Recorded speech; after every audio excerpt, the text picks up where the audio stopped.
Hi, I'm Kate Kripke, and I want to talk to you about something that almost nobody explains clearly.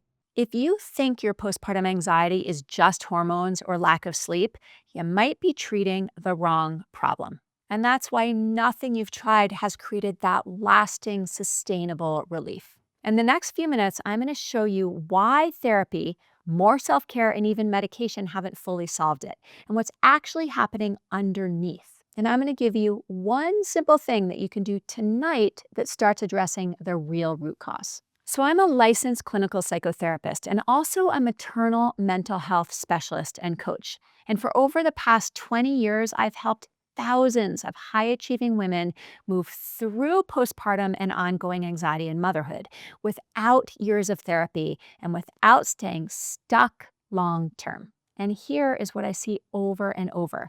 The moms who stay stuck, they think that their anxiety is a disorder to manage. The moms who break free understand what their nervous system is reacting to. And they teach their body how to feel safe in this new season of life when they are responsible for a tiny little human. So let me walk you through 5 reasons that your anxiety won't go away and what actually fixes it.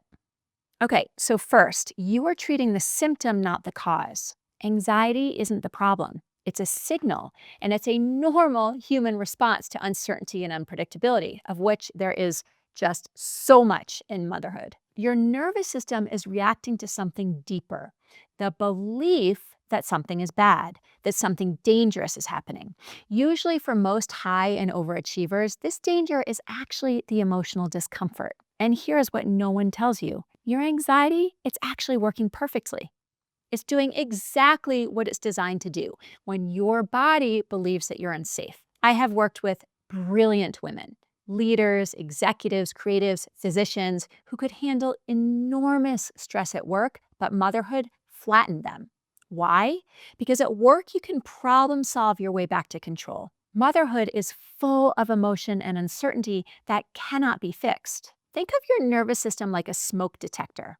Right now, it's going off every time you feel sadness, frustration, uncertainty, guilt, fear. But emotions aren't fires, they're weather.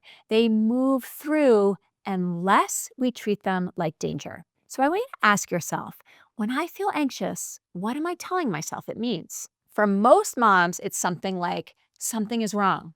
I'm failing. This shouldn't feel this hard. It's the story that keeps the alarm blaring. And here's where it gets even more complicated. Number 2, your fix-it brain is fueling it. That very brain that made you successful before motherhood is now making you anxious. The planning, the optimizing, the controlling, the figuring it out. That works beautifully in your career. It does not work with a baby or young child. Achievement brain is for work. Connection brain is for mothering. And if you use the wrong one, you'll stay stuck in worry and anxiety. Most high achieving women enter motherhood with an unconscious belief that sounds something like, if I can just do the right thing, create the right schedule, or fine tune the right strategy, I can control the outcome. But motherhood, it doesn't offer guarantees. It's like trying to use a hammer to paint a portrait. The tool isn't broken, it's just the wrong tool. Notice when you're trying to fix an emotion for yourself or for your kiddo. Are you Googling at 2 a.m., seeking reassurance over and over, micromanaging every variable? Are you trying to problem solve every time your kiddo feels distress? That is your fix-it brain trying to create certainty, and it keeps your nervous system on high alert. So if problem solving isn't the answer, what is? Okay, so if this is resonating for you, make sure you subscribe. I share practical, science-backed tools for anxious, overwhelmed, high-achieving moms every single week. And these are tools that actually create change, not just temporary relief. So point number 3, you haven't learned that feelings are safe. Here's the real diagnostic truth. If your nervous system can't tolerate emotional discomfort without going into threat mode, anxiety is going to keep on returning.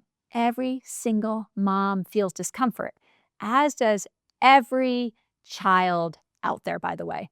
The difference is whether your body believes that discomfort is dangerous or not. A child cries in the car seat.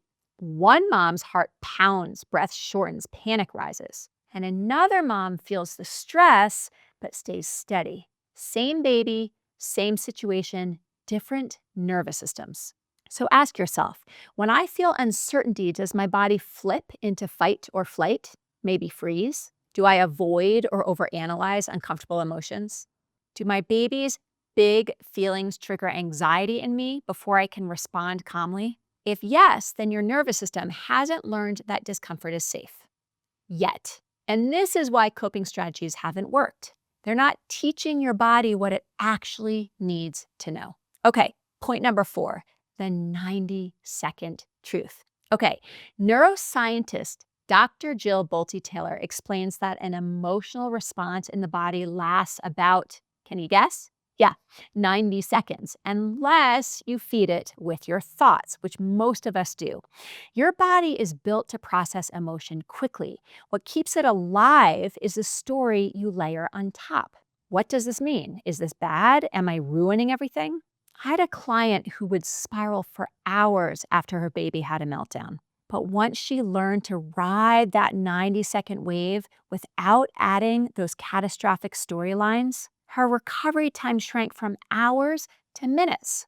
So here's the shift. Stop trying to think your way out of feelings. Start letting them move through. When that emotion rises, say, I notice that I am feeling fear. And then get curious about where it lives in your body. Literally, what does it feel like in your body? Let it crest and then let it fall. When you're first learning and practicing this, it's likely that your old narrative will pop right in with a yeah, but, some sort of resistance. Notice this. It's just old conditioning. And when you simply allow for the discomfort in your body without that resistance, it will pass every single time. So now let's get to the part that you can actually try tonight. This is the practice that changes everything. Tonight, you're going to teach your nervous system that discomfort is safe. I want you to set a timer for 90 seconds. Take a slow breath in, and then let your exhale be slightly longer than your inhale. This longer exhale actually triggers your parasympathetic nervous system. That's rest and digest. The longer exhale says, I am safe. This is not a crisis. Now bring to mind a recent moment of discomfort. Notice where you feel it. Is it in your chest, in your throat, behind your eyes, your jaw, your stomach, your shoulders? And then say quietly, this is uncomfortable, and I'm still safe. Stay with it. No analyzing, no fixing, just breathing and allowing. When the timer ends, notice that you're okay. This works because you're teaching your body through experience, not logic, that emotion is not danger. And again, that longer exhale activates your parasympathetic nervous system, the part that tells your body it's safe. Do this once a day for a week. You're going to start to notice something really powerful. Your recovery time shortens and the intensity decreases. Your body stops treating discomfort like a threat. Your nervous system literally begins to rewire. Your postpartum and ongoing anxiety is not a character flaw. There's nothing wrong with you. Your nervous system just hasn't learned yet that you can feel hard things and still be okay. And once it learns that, everything shifts for both you and your kiddo. If you want more tools like this, go ahead and subscribe. And if you're ready to go deeper, there's a call link, an assessment call link below, where we can look at what your nervous system specifically needs. You can do this, and you do not have to do it alone.